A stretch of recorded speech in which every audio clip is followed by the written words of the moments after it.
Ao dar à luz, a mãe abandona a filha na lata do lixo, pois os pais ricos da mulher não aceitavam aquela gravidez. Mas, 25 anos depois, ela se arrepende e tenta encontrar a filha que ela abandonou, e fica surpresa com o que descobre. Olá, seja bem-vindo. Curta, se inscreva e ative as notificações. Rosa Maria apertou os olhos para controlar as lágrimas enquanto sentia as primeiras contrações. A noite estava fria e tudo parecia intensificar seu desespero. Mesmo assim, ela não recuou. Precisava concluir aquilo para o qual fora coagida pelos próprios pais.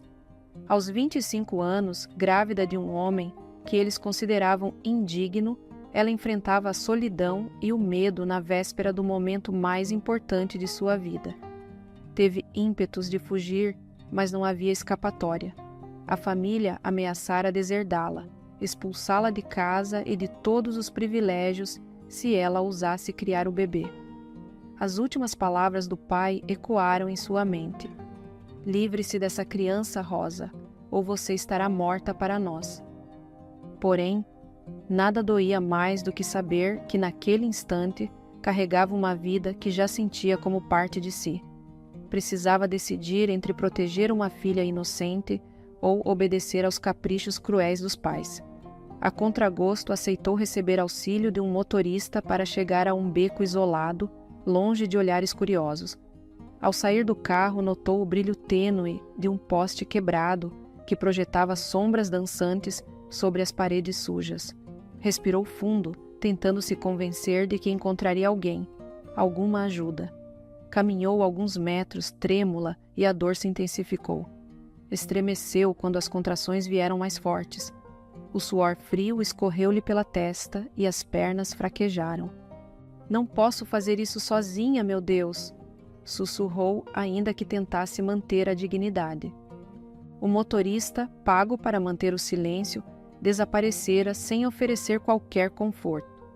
Rosa Maria respirou de novo e, tremendo de pânico, ajoelhou-se sobre o asfalto duro, que lhe machucou os joelhos.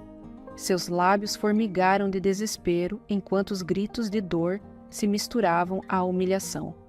A menina nasceu sob gemidos e lágrimas pouco antes da meia-noite. A cabeça de Rosa pendeu e ela sentiu os pulsos fracos do neném que mal abrira os olhos.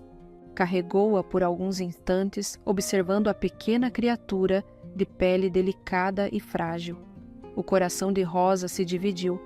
O amor que florescera dentro dela naquele curto espaço de tempo confrontava as ordens implacáveis de seus pais. O bebê sequer chorava alto.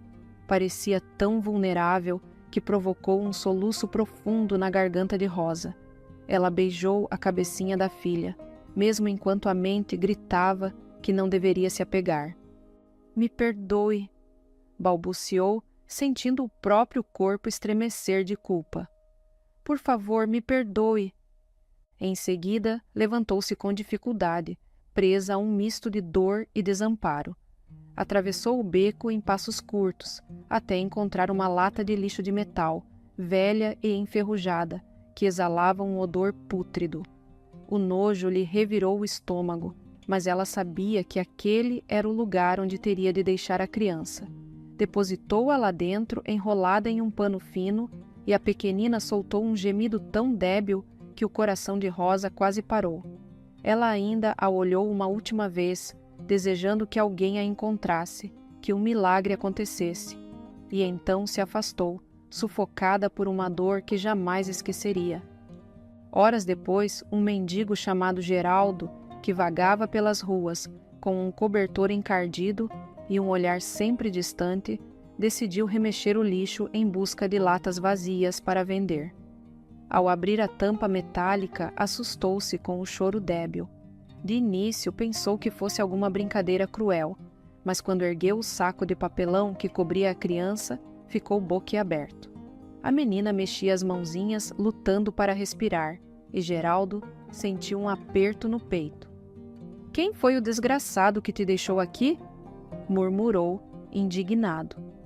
"Calma, pequenina, vou dar um jeito." Geraldo envolveu a criança nos trapos que tinha, tentando aquecê-la. apesar das circunstâncias, sorriu ao notar a pequena se aconchegando em seu colo, até que parou de chorar. Com passadas apressadas, seguiu para um posto de saúde que funcionava 24 horas, rezando para que atendessem a bebê. No caminho, mal percebeu que as pessoas se afastavam por causa de seu cheiro, da barba desgrenhada e do aspecto sujo. Seu único foco era proteger aquela vida minúscula que dormia em seu abraço.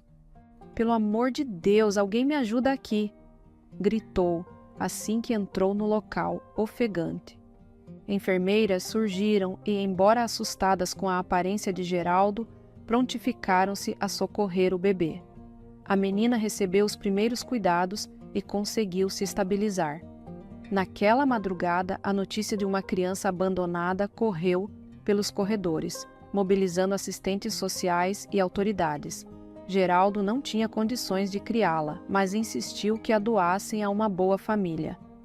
Quando a assistente social se apresentou, Geraldo ficou aliviado, mas guardou o contato dela como se fosse um tesouro.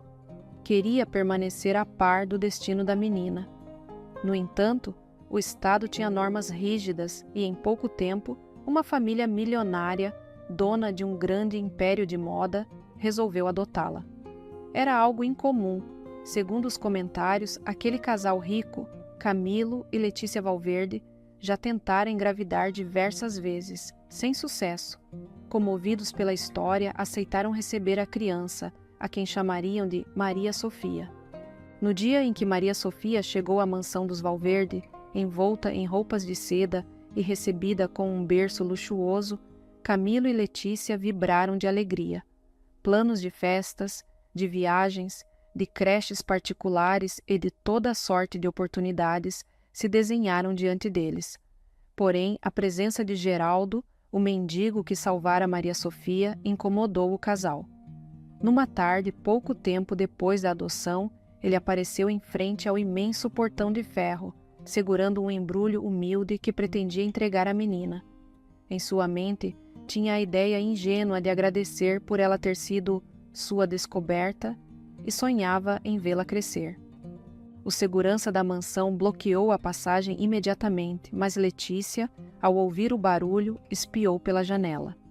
Reconheceu Geraldo, o homem cuja fotografia aparecera no jornal local, junto ao relato do resgate do bebê. Com um ar de desprezo, ela ordenou: "Mande-o embora. Não queremos estranhos perto de nossa filha." O segurança acenou e fechou o portão na cara de Geraldo, que tentou argumentar. "Eu só quero deixar esse brinquedo que encontrei. É um ursinho que achei numa caixa. É limpo e eu lavei com todo cuidado. Por favor, diga a eles que eu..." "Vá embora!" gritou o segurança sem paciência. "A família não quer você aqui." Geraldo sentiu as pernas trêmulas, a indignação tomando conta. "Mas eu salvei a vida dela", repetiu em silêncio. Guardou o ursinho no bolso, humilhado. Ainda assim, prometeu a si mesmo que não desistiria de ver a criança. Durante os meses seguintes, ele persistiu em visitar a mansão, mas sempre era enxotado com violência crescente dos funcionários. Ele então passou a nutrir um ressentimento que parecia se enraizar junto à sua frustração e à própria carência. Passou a acreditar que Maria Sofia lhe devia tudo, como se fosse seu direito receber algo em troca. Os anos transcorreram. Maria Sofia cresceu com todos os privilégios possíveis. Recebeu a melhor educação, aprendeu com professores particulares e passou a frequentar eventos de gala desde muito nova. A mansão dos Valverde fervilhava de influências e contatos, estilistas, investidores, celebridades. A menina, ainda que parecesse doce para as visitas, mostrava certa arrogância no convívio diário. Camilo e Letícia reforçavam a ideia de que ela era superior aos demais, que deveria sempre ocupar o topo. E quando a menina completou 7 anos, começou a ouvir histórias sobre o tal homem que aparecera em seus primeiros dias de vida. Numa manhã, brincando nos jardins floridos, Maria Sofia observou Geraldo através das grades do portão. O cabelo dele estava ainda mais sujo, o olhar carregado de dor. Ele a chamou, estendendo a mão, mas antes que pudesse dizer qualquer coisa, um dos seguranças se aproximou e empurrou-o para longe. A menina sentiu um calafrio, pois não entendia por que aquele homem a olhava com tanta insistência. "Mamãe, quem é aquele homem lá fora?" perguntou, correndo para dentro. Letícia franziu o senho sem vontade de prolongar o assunto. "Ninguém. Apenas um oportunista que quer o nosso dinheiro. Se você o vir de novo, não chegue perto, está bem?" A menina concordou, ainda assustada. Entretanto, algo nela desejava entender a razão por que aquele homem se importava tanto em vê-la. Com o passar do tempo, Maria Sofia passou a ignorar a situação. A rotina de festas, viagens e estudos elitistas a consumiu, transformando-a numa jovem altiva, confiante em demasia e pouco solidária. Já era de se esperar, visto que Camilo e Letícia, orgulhosos, a incentivavam a se sentir invencível. Enquanto isso, Geraldo, à beira do desespero, seguia sem ter lugar fixo, refém de vícios e de uma revolta crescente. Ele tentava sobreviver vendendo coisas usadas, catando latinhas e pedindo esmolas nas esquinas. Certa vez, Maria Sofia, aos 15 anos, passava de carro com a família e o viu sentado na calçada, segurando um cartaz que dizia "Fome". Apesar de o motorista ter acelerado, ela notou que Geraldo a reconhecera e, por reflexo, ela se encolheu no banco, incomodada. Havia uma sombra incômoda sempre que aquele olhar se encontrava com o dela. Quando Maria Sofia chegou à maioridade, já se mostrava destemida e começava a participar ativamente dos negócios da família no ramo da moda. Era a queridinha dos pais, que acreditavam piamente em seu potencial. Aos 20 anos, porém, um golpe do destino abalou tudo. Camilo e Letícia sofreram um acidente de carro ao retornarem de uma viagem de negócios. Não resistiram aos ferimentos e a notícia de sua morte espalhou-se rapidamente, deixando a alta sociedade em choque. Maria Sofia, devastada, precisou organizar o funeral sozinha. Durante as cerimônias, dezenas de pessoas compareceram, mas ela se sentiu estranhamente só. Ali, entre flores caras e discursos emocionados, percebeu como o mundo se tornara vazio sem o amparo dos pais adotivos, por mais que tivessem seus defeitos. Recebeu dezenas de abraços, inúmeras condolências, mas tudo soava distante. Permanecia paralisada, com os olhos presos ao chão, sem conseguir digerir o que estava acontecendo. Na saída do cemitério, algo incomum a aguardava: Geraldo. O homem estava mais envelhecido, tão frágil que mal se sustentava de pé. Observava de longe, com uma mistura de pena e rancor. Quando Maria Sofia cruzou o portão, ele se aproximou. "Eu sinto muito", disse com a voz rouca. "Eles eram seus pais." Ela ergueu o olhar, confusa e sem entender por que ele estava lá. Nenhuma lembrança concreta do passado justificava aquele homem tão familiar. Só havia fragmentos de momentos em que o vira do outro lado dos portões. Ainda assim, sentiu um aperto no peito, como se algo além de compreensão lógica a ligasse a ele. "Obrigada", respondeu seca. "Mas, por que você veio?" Geraldo hesitou. Pegou um pedaço de papel velho do bolso, onde guardava a foto de Maria Sofia bebê num jornal antigo. O recorte estava amarelado e desgastado pelos anos. "Eu fui quem te encontrou. Você nem imagina." A voz dele tremia. "Eu te tirei do lixo. A minha vida toda eu só quis um pouco de reconhecimento." Ela fitou o recorte, perplexa. A imagem da criança resgatada era ela, sim. Sentiu o coração disparar e sentiu também raiva, uma sensação de invasão, pois não desejava que um estranho mexesse em seu passado assim, no dia em que enterrava seus pais. "Eu não te devo nada", retrucou, lançando-lhe um olhar de superioridade. "E por favor, não me persiga mais. Já basta." Os olhos de Geraldo se encheram de um rancor que o corroía havia muito tempo. Ele tentou argumentar, mas foi contido pelos familiares e amigos que escoltavam Maria Sofia. A partir de então, a distância entre eles se transformou numa barreira de ressentimento mútuo. Com a perda dos pais, Maria Sofia herdou os empreendimentos e entrou de cabeça no controle de cada departamento, impondo regras rígidas e pouco espaço para falhas. Em pouco tempo, suas decisões firmes e, por vezes, cruéis fizeram o faturamento aumentar consideravelmente. Funcionários sussurravam sobre o temperamento explosivo da nova chefe, mas ninguém ousava desafiá-la, porque sabiam do poder que ela exercia. Enquanto construía seu nome no mercado, ela ocasionalmente se lembrava da foto que Geraldo mostrara no enterro. Sabia que havia algo de muito obscuro na própria origem. Não era estúpida, entendia que se um mendigo a encontrara, significava que fora abandonada de modo cruel, mas jamais admitiria, nem para si mesma, que esse passado a abalava.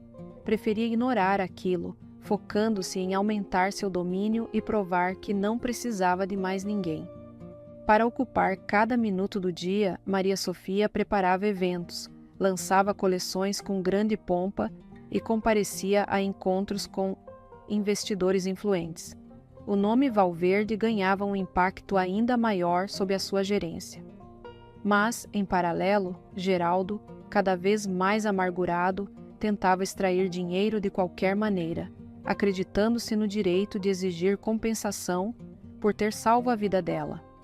A obsessão dele o levou a arquitetar uma invasão à mansão. Numa noite sem luar, Geraldo pulou o muro, violou a janela do térreo e revirou gavetas atrás de dinheiro, joias, qualquer coisa que pudesse ajudá-lo a viver sem mendigar. Entretanto, o sistema de segurança alarmou a polícia, e ele foi capturado em flagrante. Preso, não demorou a falecer na cadeia, vítima de complicações de saúde e de um ódio fervente contra Maria Sofia. Nos últimos dias de vida, repetiu inúmeras vezes: "Ela me deve tudo, eu a salvei do lixo, e veja o que recebi em troca." Morreu sem nunca conhecer um gesto de gratidão verdadeiro da parte dela. A notícia do falecimento de Geraldo, para Maria Sofia, não despertou piedade. A informação chegou de forma fria, transmitida por um funcionário que cuidava das questões de segurança. Ela apenas balançou a cabeça, encerrando o assunto como se fosse um dado irrelevante. "Não posso me importar com algo que não pedi", dizia para si mesma. Carregava, no entanto, uma ponta de incômodo que surgia toda vez que lembrava do olhar abatido de Geraldo e daquele pedaço de jornal. Ainda que não admitisse, uma pequena rachadura se abrira em seu coração. Aos 25 anos, Maria Sofia consolidou sua imagem como líder absoluta da rede de empresas Valverde. Vestia-se com elegância impecável, a maquiagem sempre calculada para transmitir confiança, e circulava pelos andares dos escritórios como quem pisa num terreno conquistado. Todos a respeitavam, mas havia um temor real a cada ordem dela. Ninguém desejava decepcioná-la. Sabiam que a demissão era quase certa diante do menor erro. Certa manhã, no entanto, sua secretária particular entrou na sala com o rosto repleto de preocupação. "Com licença, Dona Maria Sofia. Há uma mulher lá fora insistindo em vê-la. Ela se chama Rosa Maria. Diz que é sua mãe biológica." O coração de Maria Sofia disparou e por alguns segundos ela ficou sem reação. Algo naquela afirmação a atingiu como um soco no estômago. Inspirou fundo, tentando manter a compostura. "Mande-a embora. Não tenho mãe biológica, minha mãe já morreu há anos." Seu tom era mordaz. A secretária se retirou. Entretanto, a estranha persistiu. Foram vários minutos de discussão na recepção até que Maria Sofia, irritada, saiu da sala para confrontar quem quer que fosse aquela pessoa. Ao se deparar com Rosa Maria, enxergou uma mulher de 50 anos, com roupas sóbrias, postura tensa e olhos marejados. Antes que Maria Sofia dissesse algo, Rosa abriu a boca. "Eu esperei anos para te encontrar." Sua voz soava nervosa. "Sou a Rosa Maria. Você foi..." Você foi minha filha. Eu te abandonei. Preciso que me escute. Maria Sofia cerrou os punhos, a raiva pulsando nas têmporas. De súbito, a imagem do mendigo e do recorte de jornal inundou sua mente. Tudo se encaixava de forma dolorosa. Aquela mulher era a chave do enigma, a comprovação de seu maior temor, fora descartada como se fosse um objeto. Rosa Maria deu um passo na direção dela, mas Maria Sofia recuou. "Fique longe de mim!" berrou, esquecendo-se da presença dos funcionários que acompanhavam a cena atônitos. "Se você é quem diz ser, parabéns. Eu fui a criança que você jogou fora. Agora volte para seu buraco. Não preciso de nada seu." Lágrimas escorreram pelo rosto de Rosa Maria. Ela quis se explicar, contar o que acontecera, mas as frases se embaralhavam. Gaguejou, tentando se manter firme. "Por favor, meus pais me obrigaram. Eu era jovem, covarde. Eu me arrependi tanto. Você não faz ideia do que passei. Vim tentar, oferecer desculpas, falar que é milionária e quer ser minha amiga agora. Acha que pode me comprar como se eu fosse uma de suas mercadorias?" retrucou Maria Sofia, quase cuspindo as palavras. "Pois não quero ouvir mais nada. Vá embora e não apareça mais." A segurança do prédio percebeu que a situação estava fora de controle. Então 2 homens uniformizados se aproximaram e, com gestos firmes, escoltaram Rosa para fora do edifício. Ela ainda tentou protestar, mas não tinha força suficiente. Perante os olhares curiosos, manteve a cabeça erguida até o último instante, enxugando lágrimas teimosas que insistiam em cair. Depois que a porta se fechou, Maria Sofia permaneceu imóvel por alguns segundos, o coração disparado e a respiração difícil. Sentiu uma fúria que não coube em seu peito. O passado voltara para assombrá-la e trazer lembranças que preferia manter enterradas. Subitamente, tudo fez sentido.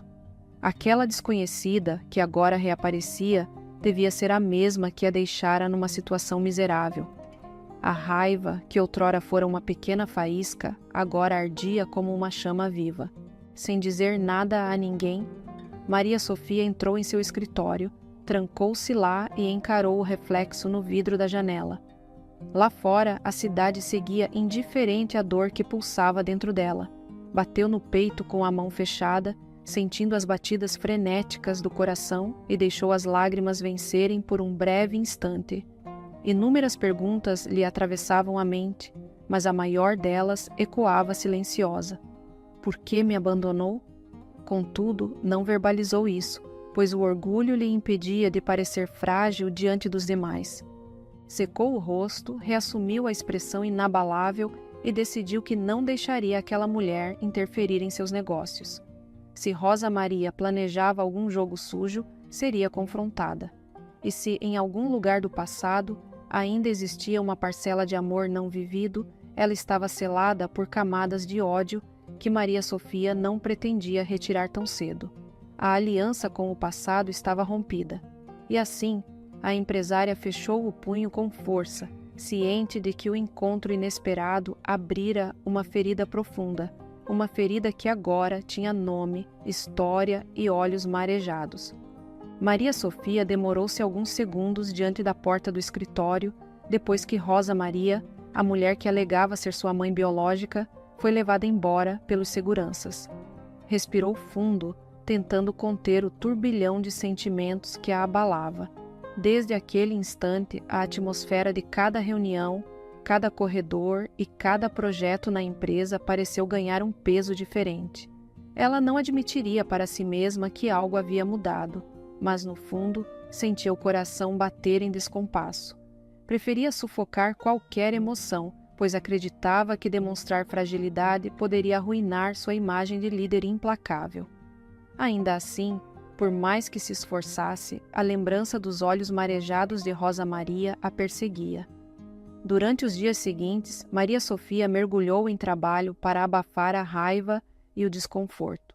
Reuniões com investidores, desfiles marcados, estratégias de marketing. Ela fechava contratos com olhares decisivos e gestos firmes, sem dar margem para objeções. Muitos a admiravam pela competência, mas, no silêncio dos corredores, sussurravam sobre o temperamento agressivo que só parecia crescer. A busca por reconhecimento e sucesso deixava-a pouco tolerante com erros, e o medo instalara-se entre os subordinados. Mesmo nesse ritmo intenso, as notícias sobre Rosa Maria começaram a pipocar no setor da moda. Alguns veículos especializados anunciavam que a empresária de 50 anos, dona de uma grife tradicional, decidira investir pesado em uma nova linha de roupas e acessórios, concorrendo, dessa forma, com Maria Sofia. A princípio, a jovem encarou aquilo como coincidência infeliz, mas logo percebeu que a mãe biológica estava determinada a disputar clientes e contratos com a mesma sede de Vitória que ela. Em uma manhã, a secretária pessoal de Maria Sofia entrou no escritório com uma expressão preocupada. Estão dizendo que a nova coleção de Rosa Maria vai ser lançada em breve e que ela convidou toda a imprensa de moda. A crítica aposta que será um divisor de águas para a empresa dela. Maria Sofia cruzou os braços, meneando a cabeça em desacordo. Então ela quer mesmo brincar de rivalizar comigo. Sua voz soou amarga, mas também carregada de certa inquietude. Não se engane, eu não perderei espaço. Prepare nossas equipes de marketing e produção. Preciso de ideias ousadas para a próxima coleção e não vamos poupar investimentos. Entendeu? A secretária confirmou e saiu apressada. Sozinha, Maria Sofia analisou sobre a mesa um recorte de jornal recente que falava do retorno triunfal de Rosa Maria ao mercado. A manchete mencionava uma vingança elegante entre mãe e filha, especulando se haveria algo mais pessoal por trás daquela competição. Maria Sofia sentiu o estômago contrair. Era intolerável ver seu nome associado a fofocas sentimentais. Apesar da dor que guardava, não queria expor isso em público.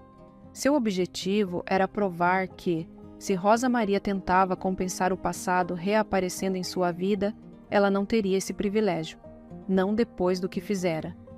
Poucas semanas depois, o tão aguardado desfile de Rosa Maria aconteceu num galpão reformado, famoso por eventos alternativos.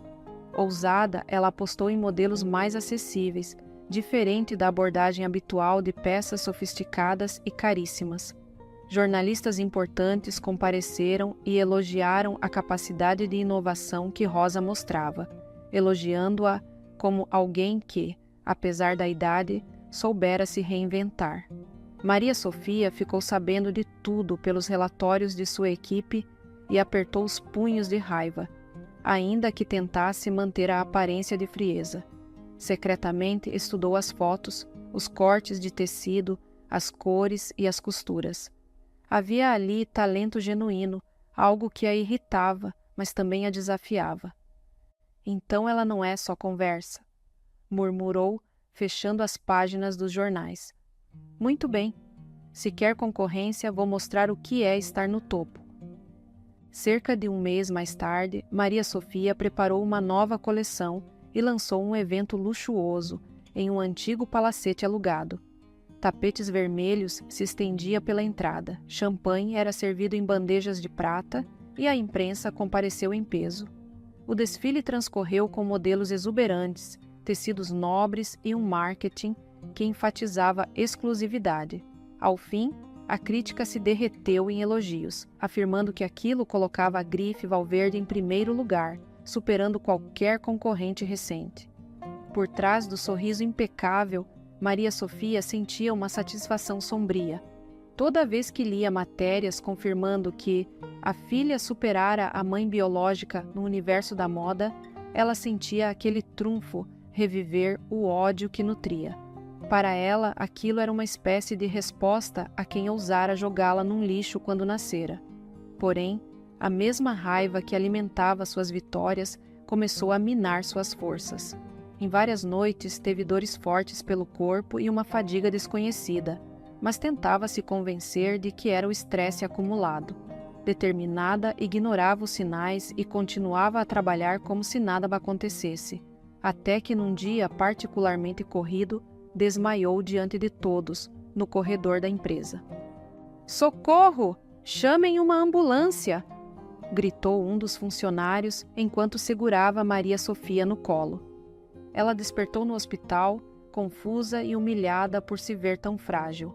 O médico aguardou que ela recobrasse plena consciência e então explicou que os exames iniciais identificaram sinais de uma doença grave. Precisaria de novos testes para confirmar, mas o cenário era alarmante. Com o coração aos saltos, ela se viu incapaz de disfarçar o temor, embora tentasse manter a pose. "Que tipo de doença?" murmurou, limpando o suor da testa. O que eu tenho?" O médico sentou ao lado do leito, a expressão séria.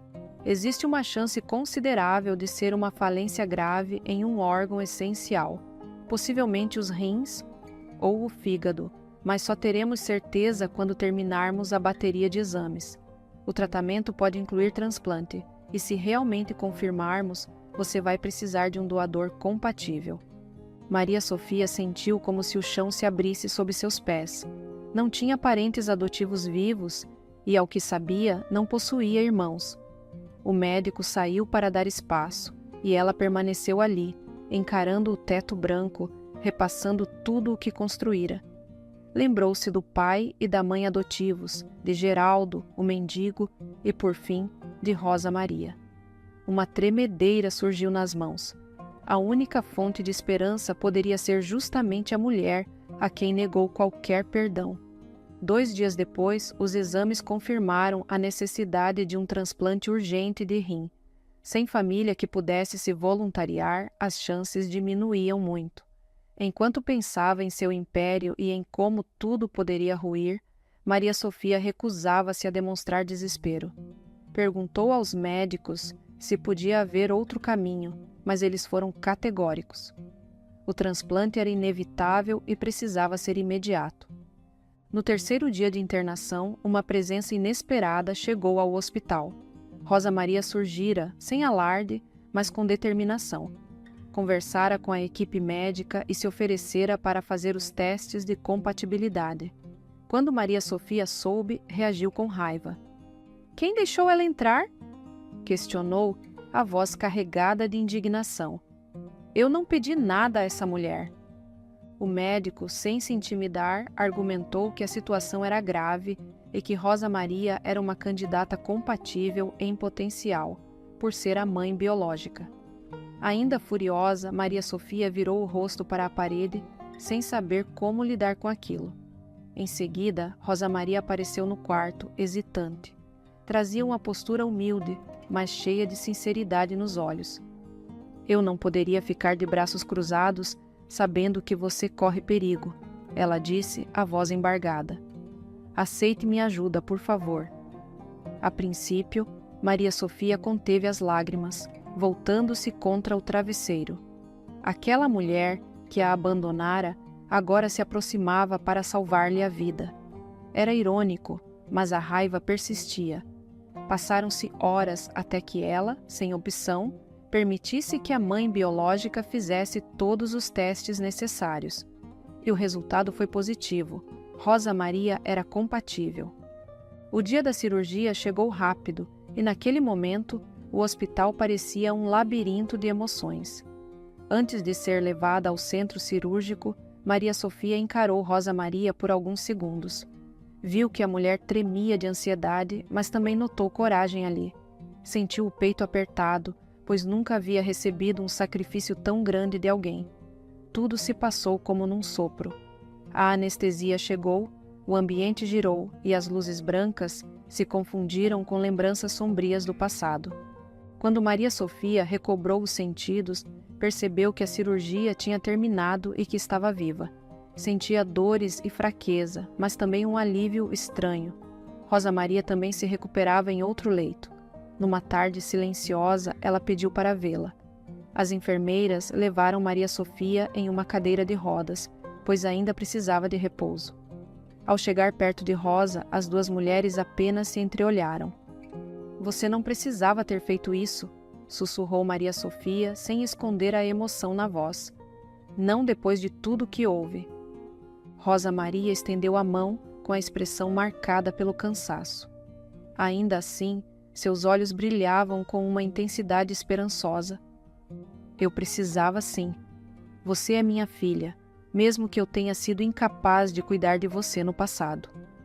Fiz a pior escolha da minha vida e vivo com essa culpa.